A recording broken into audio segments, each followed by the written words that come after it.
gotta get myself right up on out of here. I feel like a disgrace, I'm not really what I appear. I go home to my girl and I make nicey nice. The fact that she don't know that I just put someone on. I don't like being here. I constantly live in fear. Could be gone at any time. When you live a life of crime, you have to face the music and do the time.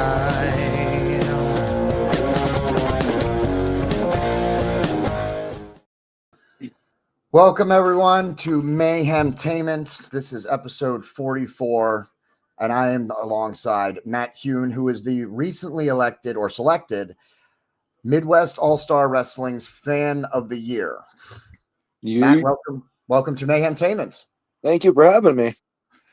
Make sure you check us out on YouTube, Rumble, and Facebook, and hit the subscribe button, hit the follow button, and check out all of our episodes. Leave us a comment and hit the share button.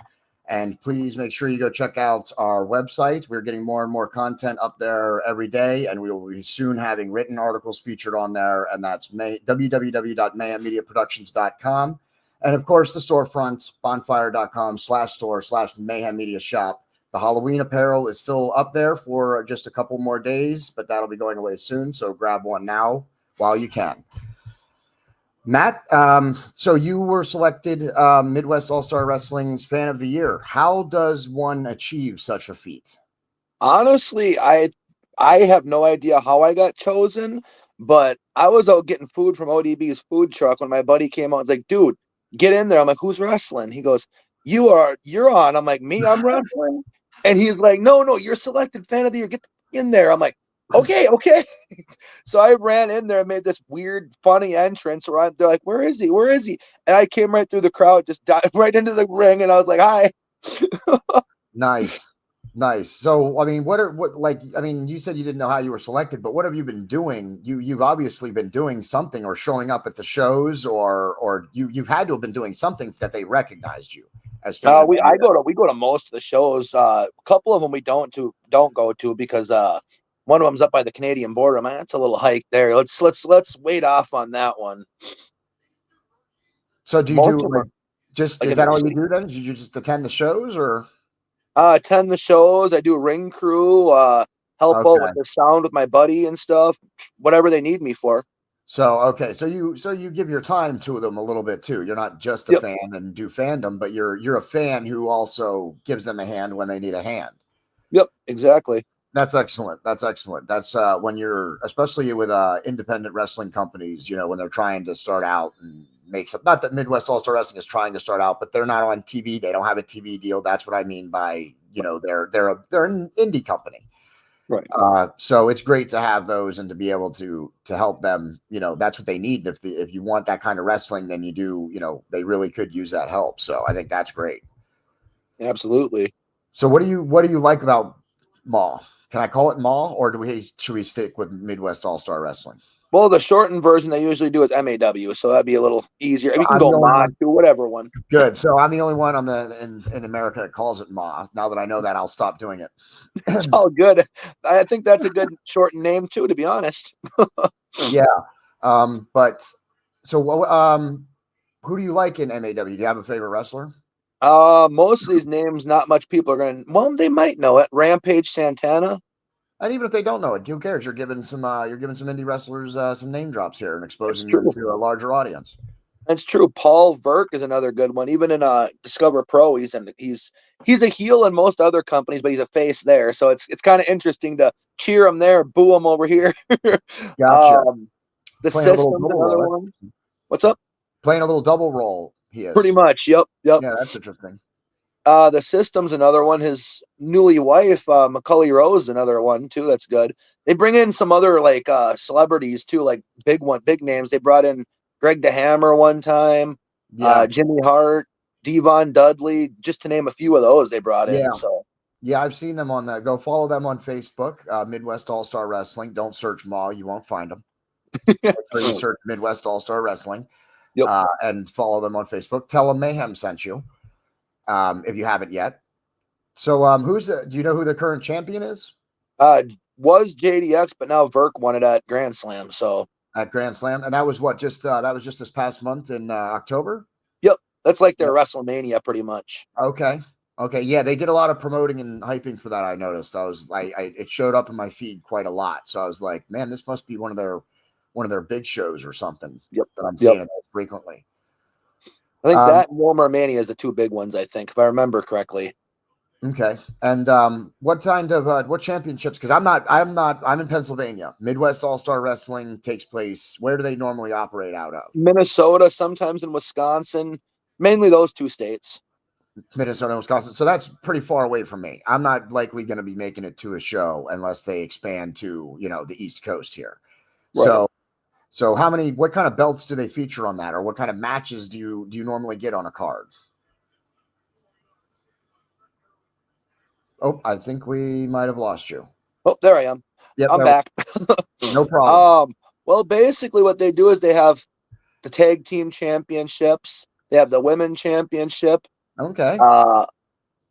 The main championship, obviously, and next the other one, the Warriors championship.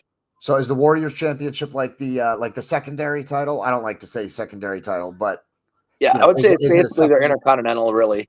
Yeah, they used to have a TV show called MAW Warriors, so they kind of still has kept that one. I don't know if they're going to bring it back. Hopefully they do, but yeah, I think more indie companies should be getting their product on YouTube and on Rumble, on Facebook. Like you should be getting your product out. I understand the concerns of if you get it out, then maybe not as many people might show up. Right. But I think there has to be, like, even if you wait a couple of weeks, wait even a few months if you want. But I think it's important to get your product out there for people to see if you want to attract more people in. Absolutely. So yeah, I mean, any indie companies that Mayhem Media has been working with, I've been encouraging them to try, even if they just can do a match. If you can get a match filmed on a card and get it posted, that can at least draw more attention to your product. Yep, they do have a YouTube channel as well. They post their old stuff and most of their new stuff too. But there's like tires you got to pay for to watch them. I say it's worth it, but they don't pay me to say that. But that's just me to say. Well, that's why you're a fan of the year. Exactly. Yeah. I know the guy who does some of their video, some or most of their video and sound, Chavo Ornalis. We'll give him a shout out. Sweet guy, sweetheart. Yeah, he's awesome. I love having him on episodes. They're always great. Episodes. Definitely. I tried to get him for Halloween, but his schedule would not allow it. I guess obviously with the big show, that makes sense. Since MAW's big show was in October, it makes sense that he didn't have the time. Right. Which is fine. We'll bring him on again. But yeah, Chavo Ornalis, we'll give him a shout out. Go check him out as well. He's the guy that does all of their video and sound, and he's really awesome, and he does good work. Best in the world, I say.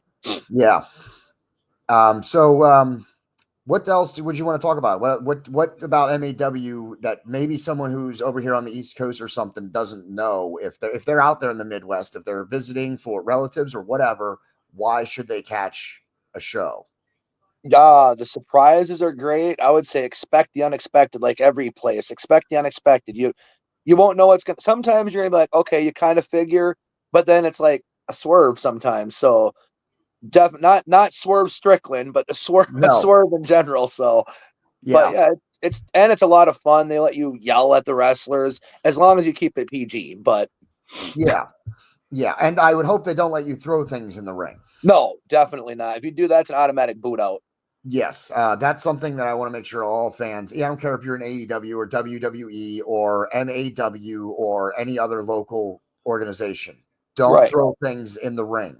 Not drinks, not food, not wrappers, not trash, not chairs. Don't throw things in the ring, please. Definitely. Just remember, if your guy doesn't win, I'm sure your guy will catch another win next time. Yeah, and if something's happening that you don't like, you can boo, you can holler, you can scream. Don't throw things in the ring, please. I see that too often, even on TV episodes. I was just watching some old Nitros just because I was real bored, and I'm like, oh, let me just put a couple on for a few hours. And I was just right in the middle of the NWO stuff, and man, it's like every Nitro, the entire crowd's throwing the garbage in the ring. It's like beer bottles. Yes, like they save their garbage to throw in the ring at the end of the show. It was kind of insane to watch, but also like Really?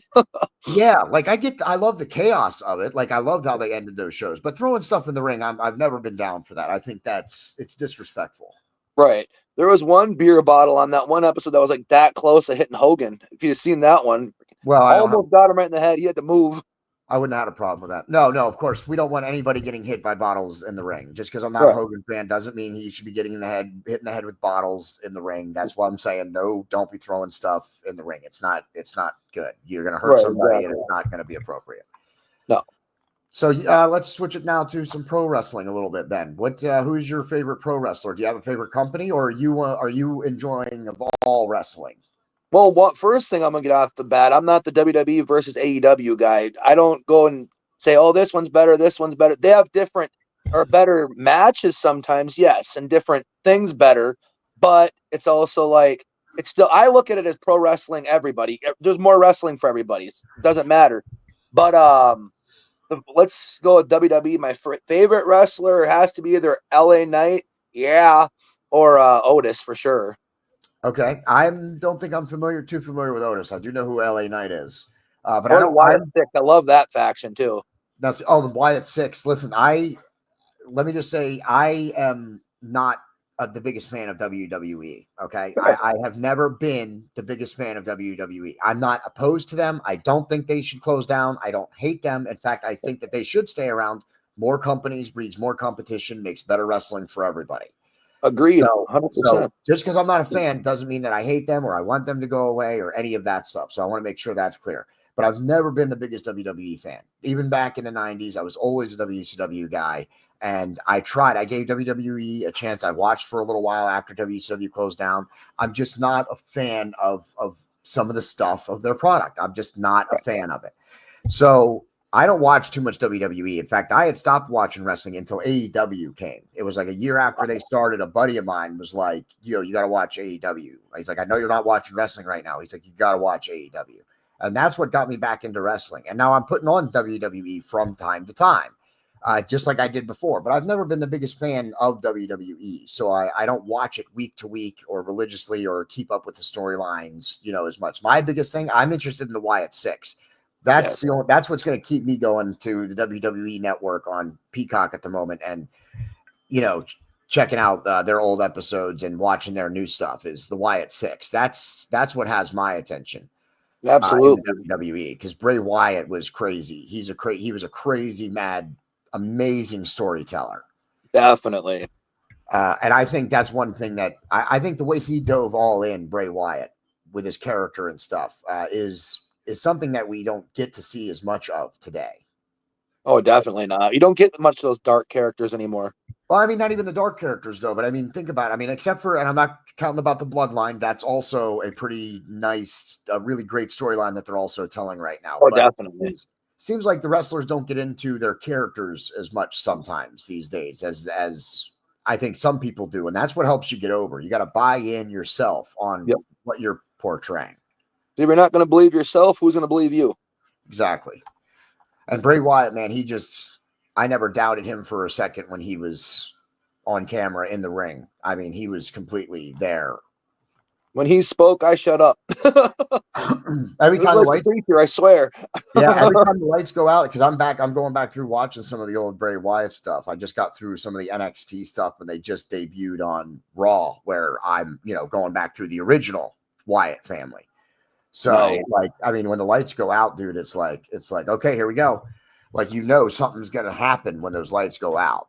Right. Even the entrances, as soon as the lights go out, you're like, yeah, all right, now we're going to see some story. We're going to see something that's unique and we're not going to get to see any other time. Exactly. I like that. Yeah. My favorite back in the day was Taker. I loved Taker. I loved him. He was probably my favorite version of Taker, Ministry Taker. Ministry. That one was a good. Mine was the American Badass. Just how he rode in the motorcycle, beat people up, left. I give him credit for maintaining the Undertaker style of gimmick and being able to adapt it to like the American Badass kind of thing. Like that's unbelievable to do. Definitely. I like how he kept his private life so private for so long. Now he's just like Okay, come know it. Yeah, it is. Yeah, and I mean, podcasting. Everybody and their brother's got a podcast now, and if you're Right. famous, of course, you got a podcast, so you can tell your stories and stuff. And I don't have a problem with any of that. I haven't gotten to listen to Undertaker's show too much, but I don't have a lot of time to listen to a lot of other people's podcasts. I'm pretty busy. Right. So when I get time, when I'm working, I'll put them on in the background. You know what I'm saying?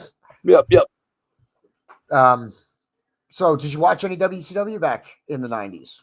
A lot. Honestly, when WWE Network first came out, I asked mom and dad if we can get it. They said, yeah, it was $10, $9.99 a month. Actually, they promoted that so much, but I Yep. just go back and I'd watch every single thing of it. So I've seen pretty much all of it. WCW was really good. I don't know why there was so much hate on it, to be honest. It was Again, entertaining. why is there so much hate on AEW? That's true. It's the same story. It's because they're not WWE. I don't know. I don't get the tribalism in wrestling. Right. Like I said, more wrestling means better product for everybody. And if more people are watching wrestling, there's going to be more networks that want to put it on, which again helps everybody. Exactly. Agreed. So I don't get the whole tribalism thing at all. And yes, there was WCW and WWE in the 90s. It was crazy. You could be one or the other, but you couldn't do both. And even then, while I say I'm not a WWE fan, there were still things that interested me. I still watched the DX. I was a huge fan of the Hart Foundation, and the Hitman was one of my favorite wrestlers. So I had lots of WWE things that I liked to tune into too, even if I was a WCW fan more. What was your everybody loves the NWO. Okay, that's Right. obviously what put them on the map and gave them their peak. Did you like any other wrestlers or aspect of WCW other than the DDP was my favorite. DDP coming out, he was my favorite one. And his story is amazing too. Definitely. Started at what? I think he started wrestling at 45 from what I heard. Yeah, he was a manager and just a ring valet before that he actually started training to become a wrestler. And to see him, and now he's got DDP yoga, and that's amazing. He helped Jake the Snake clean up. Yeah, to think that the DDP developed something that could help people like Jake the Snake Roberts and Scott Hall. Last time I saw Jake the Snake before AEW and before he started working for AEW, dude, he was on crutches. He couldn't even walk without crutches. And Last time we've seen him, he was on an oxygen mask. That too. Yeah, he was on an oxygen mask and on crutches, and then he's coming out to the ring in AEW with his leather jacket, pulling out that same cold, steely, interviews that he did when he. I know it's like the old days, except he got a little older, unfortunately. But everybody does. Yeah, he did. But man, when he was in AEW and he was working with oh man, who was it? I'm totally drawing a blank. Was it It wasn't Wardlow. The Murder Hawk. Lance Archer. Yeah, the Murder Hawk. Lance Archer. He was like when he was delivering those Jake the Snake style promos. I was like, wow, you have not lost anything, man. I couldn't believe it. And to see him walking out there, that's DDP and his yoga. Right. Not to mention he did the DDTs and everything too. That was crazy to see. I'm like, what? Yeah. He wouldn't do them every time. It's once in a while. No, yeah, I never thought I'd never get to see another Jake the Snake DDT though. It's like getting to see another Arn Anderson spine buster. Same. That's one of the reasons why I like AEW. It's the nostalgic they pull out sometimes. They do. See, that's what AEW does do that better. They pull out the nostalgia a little bit. And that's really great. And they really pay homage to a lot of past things. And I think that works in their favor, especially the Owen Hart tournament. I think that's really awesome. I would have loved to have seen Bret Hart join AEW for a little bit and be the manager of FTR. I would say FTR is my favorite tag team right now today. They are really good. Do you have a favorite tag team out right now, regardless of company? Oh, geez. I have a couple of them. Motor City Machine Guns I really like. Oh, man, they just joined AEW, yeah? No, they joined WWE, actually. Oh, was it? Okay, I just saw that they joined something. I thought it was AEW, but... Yeah, I was wondering why we didn't see them on TNA. I'm like, where the heck are Motor City Machine Guns? Yeah, the WWE then. Wow, yeah, that's great for them. For AEW, I did like the Lucha Brothers, but they're not on it. They don't know where they might be going to WWE. Rumors. That's what I heard too. I heard too. But I'd have to go with FTR as well. They're really good too. They need to. That's one thing. AEW, they do have some good tag teams, but they need some more depth. The trios championships really messes with their tag division, in my opinion. Yeah. What are your thoughts on the trios belts? Are you a fan of the six? Like, I want to separate this because I'm a huge fan of 6 and 8 man tag matches. Huge fan. I love them. Do they need their own championships? I don't know. I would say no. They don't need no championships for that. They can just have the matches, whatever. Yeah, I don't think the 3 championship things, like you said, is taken away from the tag division. Yeah, I think so too. I mean, that's why the 6-man tag championships or the trios championships never worked in past companies when they tried them, because it would always take away from the tag division. And then you're trying to manage 2 different tag divisions, and one of them needs 3 guys, the other one needs 2. So, and I know that they like to have these 3-man teams and stuff. And I'm also not the biggest fan of the Freebird rule, to be quite honest with you. I'm not really a big fan of that. I think 2 guys are the tag team. If you got 3 guys, then that's something different. I don't think you should be able to mix and match which 2 guys are defending the belts. Yeah. So I agree with that. Is that your opinion too? Or you're not a fan? Honestly, I mean, I like a lot of trios ones, like New Day I liked and stuff when they were 3 now. But a few of those. But yeah, I think it should just be the 2 that won it, that fight. Yeah, Big E or whoever can be out there or whatever, but not defending it. Yeah, not like for example, because at least DDP, you said about DDP, Bam Bam Bigelow and Canyon did that in WCW in the 90s. They won the tag belts and then operated under the Freebird rule, where any 2 of them could defend the tag team belts, which is cool, but I'm not a big fan of it. Right.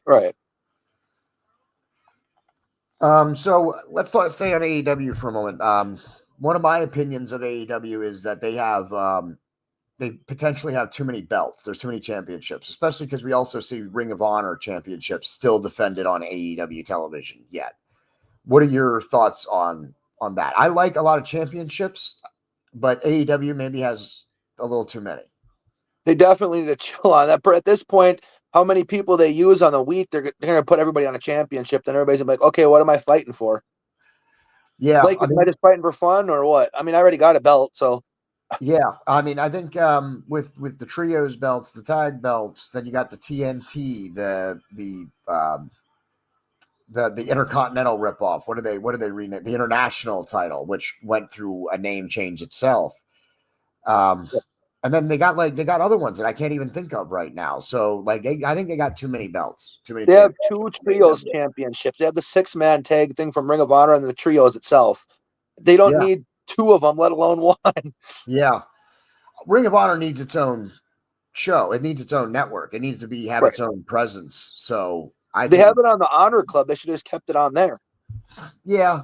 But I think they need like they got with Max. I mean, they got AEW on Max now. So now that that's done, I really think Tony Khan needs to stop. He needs to run the companies. Yeah. He needs to stop worrying about day-to-day stuff.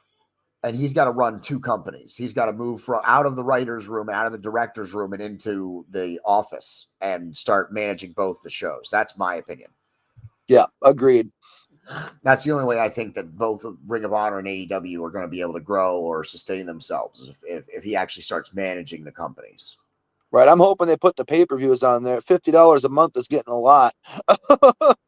Yeah. Well, with the AEW getting the Max deal, that's huge. I hear they're even going to be charging people for pay-per-views, even just a small amount, but still going to be charging people on Max for it. I don't know how well that's going to go over, to be quite honest. I'm fine with it as long as I got to pay $50 a month each time.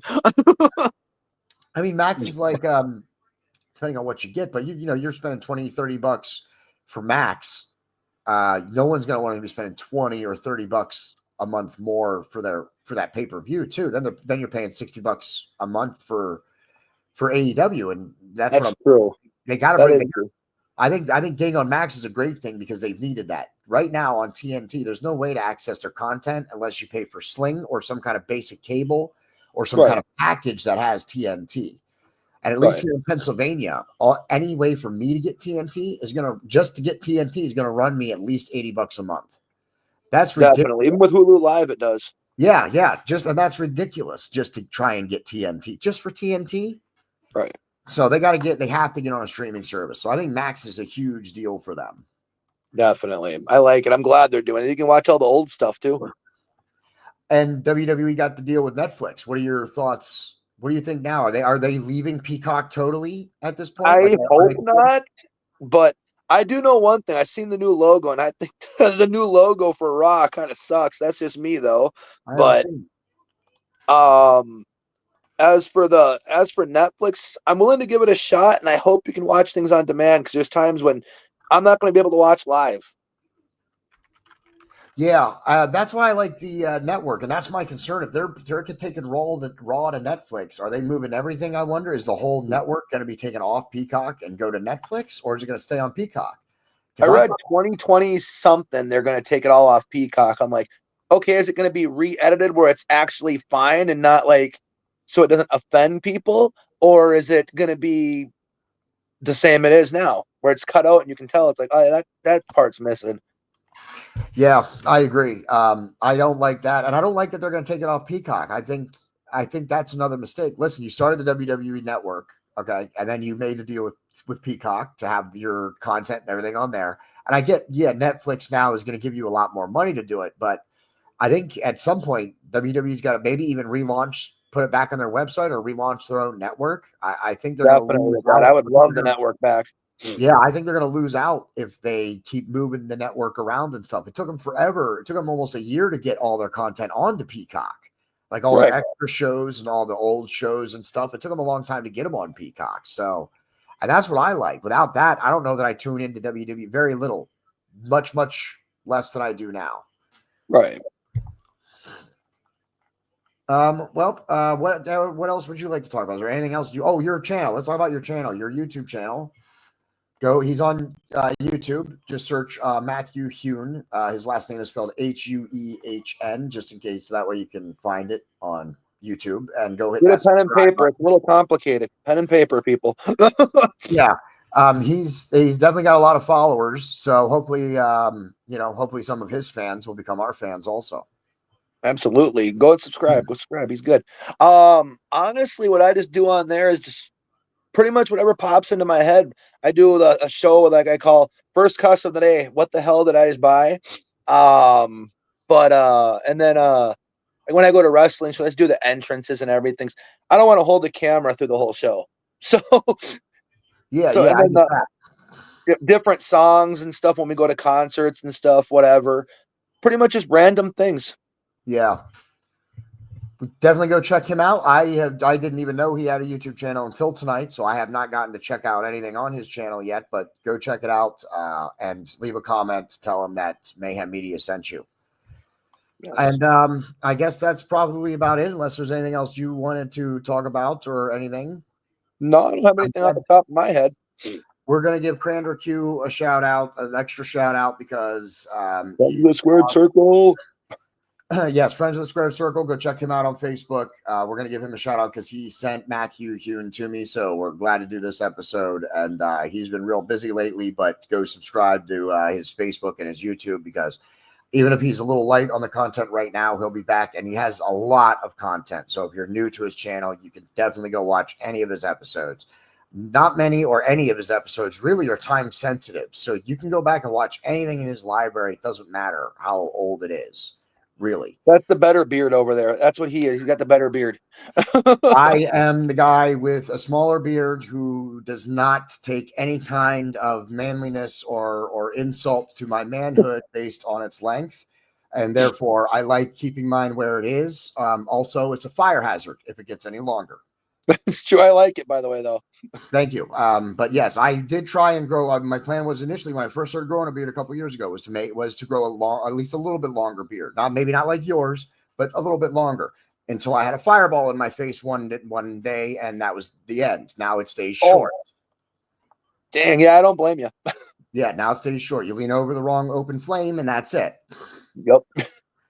So, and I use because of my disability, I use my head, my neck, my face. Like, I do a lot of head action. So it can happen without me even realizing it. That's why now it just stays short. No fireballs in my face. We're good.